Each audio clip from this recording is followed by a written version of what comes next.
কথায় বলে যায় দিন ভালো আসে দিন খারাপ, সেই কথাই যেন মিলে গেল পাঠান ছবির পরিচালক সিদ্ধার্থ আনন্দের ক্ষেত্রে।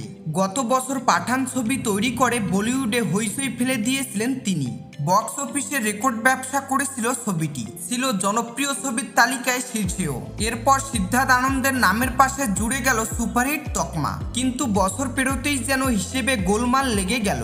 সুপারহিট তকমা হারিয়ে তিনি লসের মুখে আসেন নতুন ছবি নিয়ে। নতুন বছরের 25 জানুয়ারি মুক্তি পাওয়া ছবি ফাইটারের এমন ব্যবসা দেখে মন খারাপ সিদ্ধার্থ আনন্দের। ছবির গল্পে নতুনত্ব না থাকা, দেশপ্রেমের একই গল্প বারবার টেনে আনায় দর্শকরা খুব একটা ইতিবাচক হিসেবে নিতে পারেননি ছবিটি। সিদ্ধার্থ আনন্দ সংবাদ মাধ্যমকে জানিয়েছেন, এরকম ব্যবসা করবে ছবিটা বুঝতে পারিনি, হয়তো কোথাও একটা ভুল হয়ে গেছে। এই ছবির মধ্যে বিনোদনের সবকিছু ছিল, তবুও দর্শকদের পছন্দ হলো না। ছবিটিতে প্রথমবার জুটি বেঁধেছেন ঋত্বিক ও দীপিকা। দুরন্ত অ্যাকশন, দেশপ্রেম, দীপিকা ঋত্বিকের রসায়নে ভরা ছবিটি।